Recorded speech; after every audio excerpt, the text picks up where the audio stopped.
In this episode, we're going to be talking about living a guided life.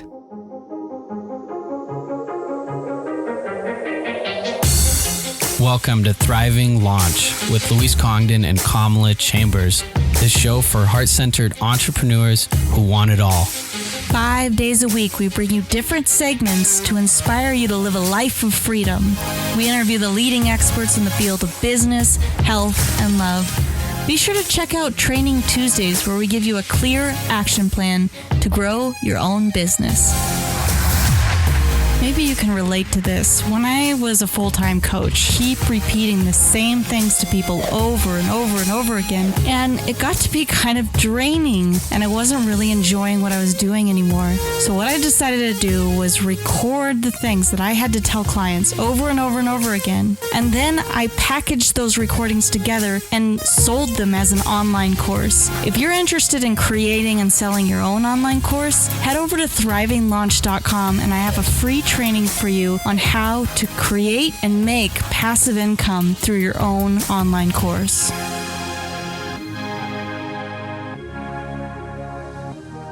Today's guest is Michael Neill. He's an internationally renowned transformative coach, and he's also a best-selling author of a fantastic book that I've had an opportunity to check out called The Space Within, and another book that I haven't read quite yet called The Inside Out Revolution.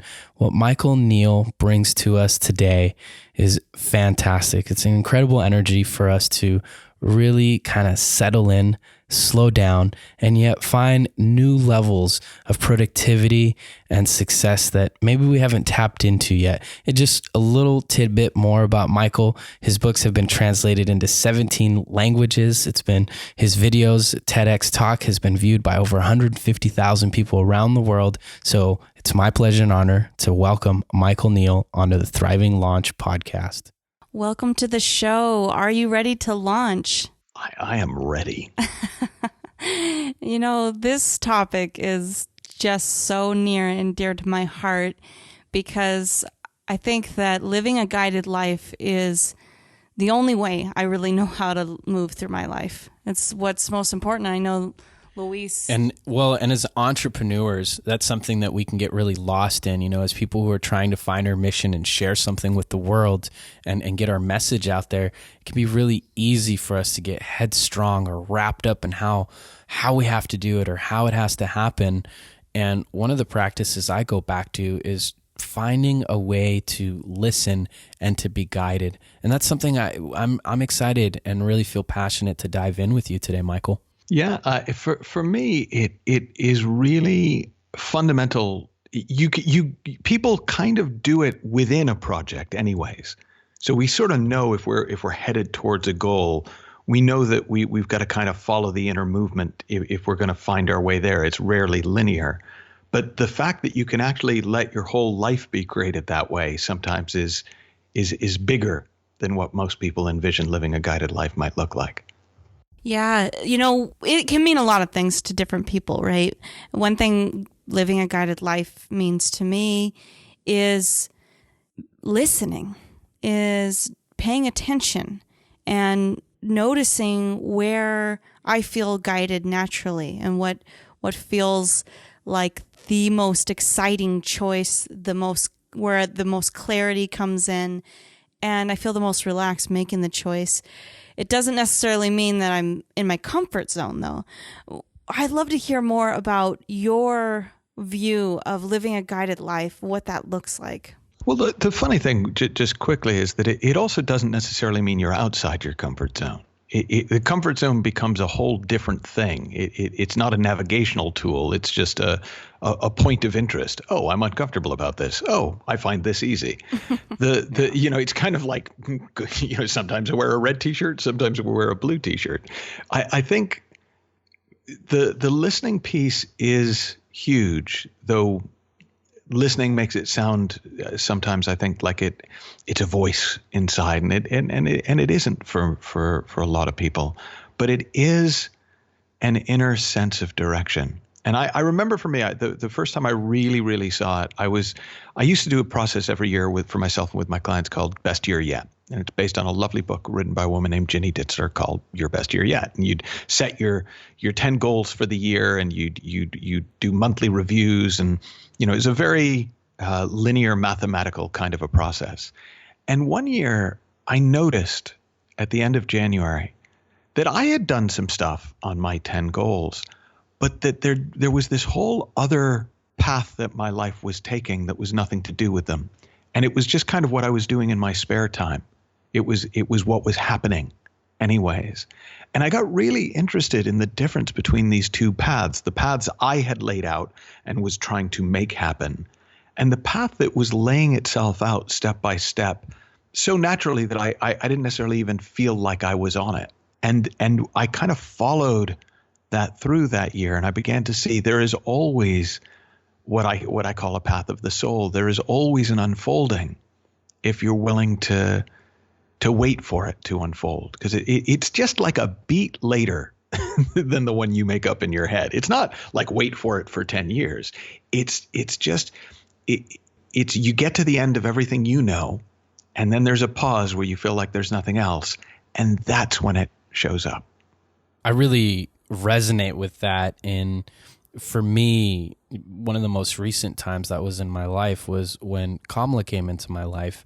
A lot of you guys here at Thriving Launch know, enough about my story now that you've gotten the gist that I met Kamala at a point where it seemed like everything had broken down and I just didn't know where to take life anymore. I had degrees. I had a wonderful job. I had lost a job. I had ended what was an amazing relationship that had run its time, and got to kind of a place where I just didn't know where to take life, and sat there for nearly a year unsure.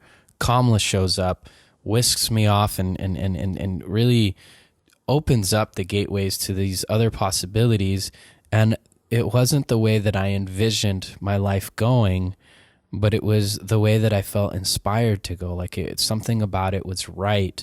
And as I, think about what you're saying and think about that experience and other experiences in life, I'm curious, do you think that we always have to get to this kind of breaking point to have that turning point where it's like, oh, I'm being guided because I know nothing anymore, and so there's really nothing left? Is it possible to somehow cultivate or find that silence? I don't know what it is really, right? Because it feels like such a vague thing. I think people often do find it when they've kind of done as much as they can do. And then again, there's that pause where it's like, well, I've done everything I know to do. But it's not a prerequisite.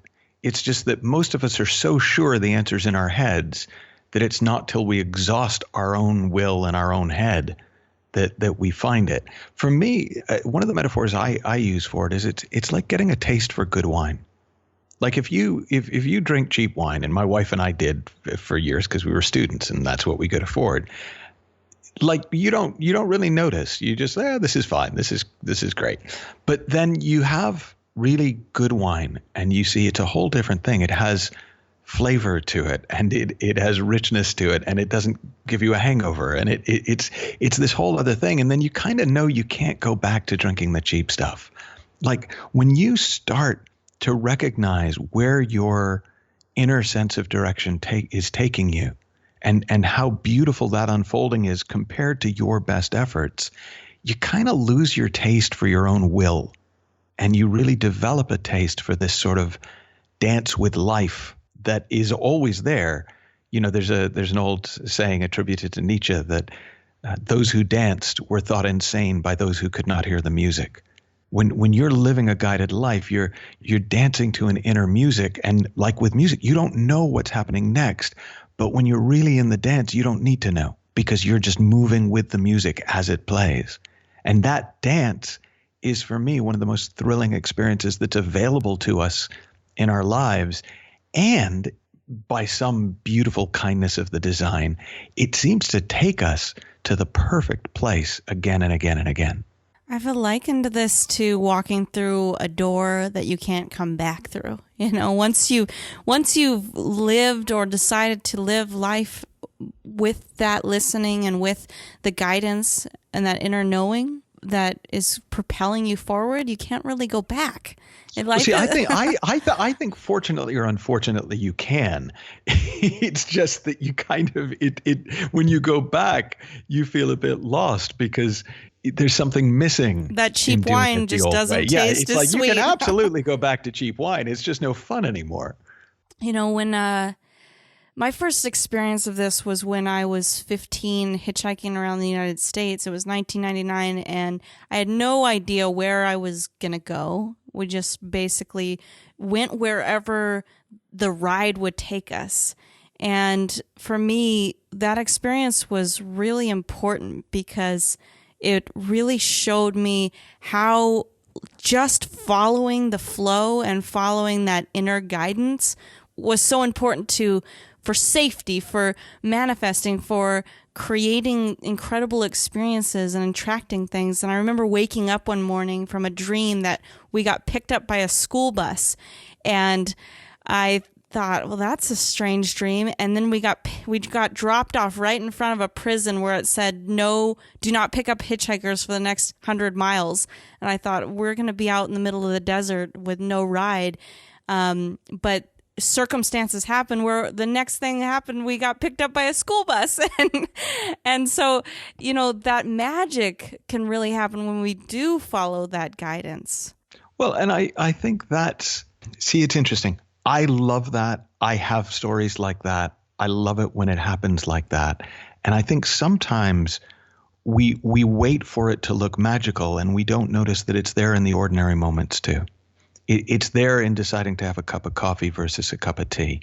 It's there in, for some reason, striking up a conversation with somebody at a bus stop or in a coffee shop when normally you wouldn't. It can be seemingly completely innocuous or it can be seemingly magical and miraculous. But in every case, you're just going with what you know to do. You're going with what occurs to you in the moment. And rather than making you into some kind of impulsive, spacey, unreliable person, you can do all that within the structure and basic reliability of making and keeping agreements that kind of make the world go round. It's just you do that, where it's fundamentally coming from is different. One question I hear people asking about this is, how do I know I'm listening to that inner guidance and that inner knowing versus just operating out of fear or operating out of my head? People I've seen have this trouble deciphering. Yeah, and that is the most common question. And there is a pretty reliable answer, which is that if you're feeling out of sorts, confused, worked up, scared, uncomfortable, angry, that's not wisdom. Like that's what our thinking feels like. If there's a sense of expansiveness, of ease, of well-being, of clarity, of almost not having a decision to make, you're just almost doing it because why wouldn't you? That's what our wisdom feels like. I wrote a line in my first book, which was that the still small voice within doesn't think you suck. I like that. One of the things that comes up for me is, and you and Kamala are really starting to touch on it, is, if you're a parent, you're running a business, or you've got a job, and you got all these different things, and you do have to maintain some sort of schedule and regularity about your life. You touched on that. I'm curious though too, have you found, are there some things that we can do that kind of help cultivate that space that will allow you to tune in and listen to that guidance? Are there things that you do in your life that allow you to tap into that, to make sure that you're not, just overwhelmed with the voices in your head or with the demands of life or the external kind of things that pull you away from that? Well, I know it wasn't a deliberate setup, but I did write a book called The Space Within, where that's exactly what I talk about at length. But in a nutshell. I think Luis knew that. I think he. all right. Sort of, I just saying. But in a nutshell, the space is already there. We fill it up with noise. So no, I don't have any particular practices, but I do know that my life works better when I'm in touch with that space inside myself. So I am drawn towards that inner quiet. I'm drawn towards that inner spaciousness. I'm less inclined to fill it up with, more Facebook posts, more, even books. It's not about being online or offline, but it's just like there's a certain point at which you if you fill yourself up from the outside, you don't have any bandwidth left for what's inside. If you spend all your time reading books, you don't have time to read consciousness. There's really something to say about cultivating a rich internal life, and that when we create that quiet and that space, it's amazing what kind of company you can keep when you quiet down all the voices. And I think one of the reasons for reaching for excess input from other people or media is because we don't want to hear what's going on inside our own heads. And that actually adds to the noise going outside. Yeah, and I don't want to imply that you need to go on an information fast. I think actually most people could do with at least some intermittent fasting. But it's not a full either or, but if you haven't explored the inner library, it doesn't matter how full your outer library is. And I say this as somebody who's read over 2,000 business books, personal development books, spiritual books. I love books. I write books. And there's a certain point at which you have to stop looking outside you and you have to start listening to this real-time wisdom that we all have inside us. I'd love to hear just a little bit more what that looks like, what that feels like, so we can really bring the thriving launchers into that experience. Well, this is the difficult or funny thing about it is it doesn't necessarily look like anything because it's an internal experience. But in a very simple way, when you get up from your desk and go to make a cup of coffee or go to the bathroom or go to do something other than what you've been doing, that if you drop into yourself, when you stop engaging with activity, if you come back home to yourself, you've got time in your day to tune in regardless of how busy you are. But what most of us do is the activity never stops. So as soon as we get up from our computer, we're in our heads about the next thing. And then we, while we're making the cup of tea, we're working on the next thing. And then, while we're brushing our teeth, we're reading the book and working on the business plan. And then we're back online. And so it's not necessarily that you have to have periods of reflection, though most people I know do wind up getting a little bit more reflective and more contemplative in their lives. It's more a case of just recognizing that's where your bread is buttered. Like what you're looking for is in the quiet between the thoughts. It's not in the habitual thoughts themselves. I love what you just said, and I really connect to it because this morning I got up, and one of the things that it's something I'm working to not do as often is I reach for my phone in the morning. That's one of the first things that I do. And this morning I woke up and was like, okay, I'm telling myself I'm not going to do that. And I've been doing this for the past few days, kind of weave in and out of this habit. And this morning I thought, I'm just going to kind of close my eyes and think of a few things that I feel really grateful for and just breathe for a moment. So I did that. And then, I did a few other things. Then I went to my computer and my phone and I started opening up all these tabs and doing the things with the social media and the email and work-related things. And I started thinking, man, it's so hard for me to actually get any work done this way because I'm trying to I have all these windows open and all these things in my head going on. Do this, do that, do this, do that. And so I shut all the stuff down. I closed my eyes again and thought, productivity for me is probably slower than I think about it right now. So I'm going to slow down. So slowed down for a moment, took a few deep breaths, opened up and focused on one task. And as I went through that process, now this is information that I already know, but I consistently have to come back to the basics of life and the things that I've realized. It's not a one-time realization. I come back to these things. And so I focused on one thing. And as I finished that, I was like, oh, So much easier when I just give space to that one thing, work on it, take a little moment, switch to the next thing. And it's so much easier for me to feel fulfilled because that moment was filled instead of like trying to kind of scatter it. There's something I really want to pick up on in what you're saying, Luis, because it's the missing piece for so many people with this. You don't have to have a list of things to do instead. It occurred to you, you know what? I'm not going to grab my phone first thing. It then occurred to you, I need to take a few deep breaths. I'm going to think of some things I'm grateful for. Later, it occurred to you, hey, one thing. We already know, our inner wisdom, our inner knowing already knows how to be more productive, how to live more of an inside out, inner directed, guided life. And it's continually telling us in real time. You don't have to have a checklist, because as you go, that very inner voice that had it occur to you to not check your phone, to focus on just one thing, to breathe deep and think of things that you were grateful for, that is always on and always inside you, like a homing mechanism.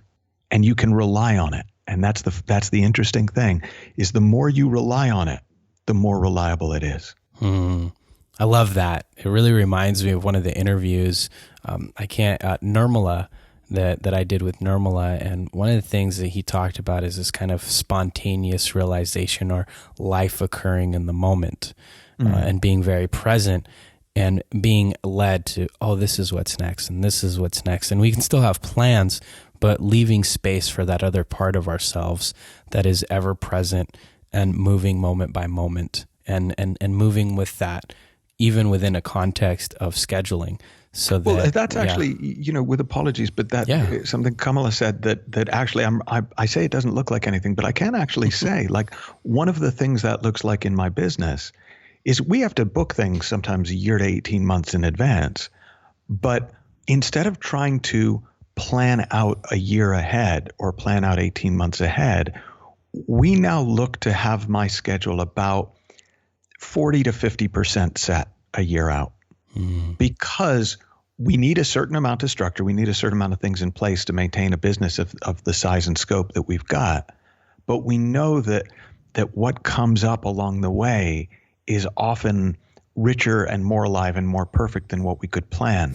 So we do very deliberately, yes, we set things out into the future, but we also leave lots of space for things to arise.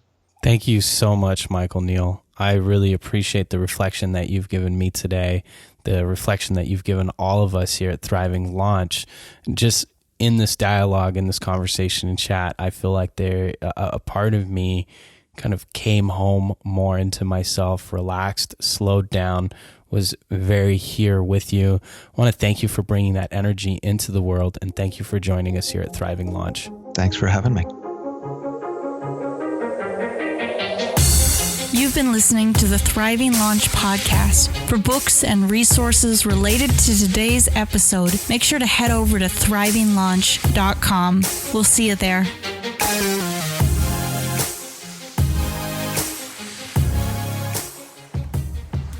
Thank you for listening to today's episode, and be sure to tune in next week, where we're really going to dive into some of the fundamental pieces of how to create a podcast and how to create a podcast so that you're set up for success.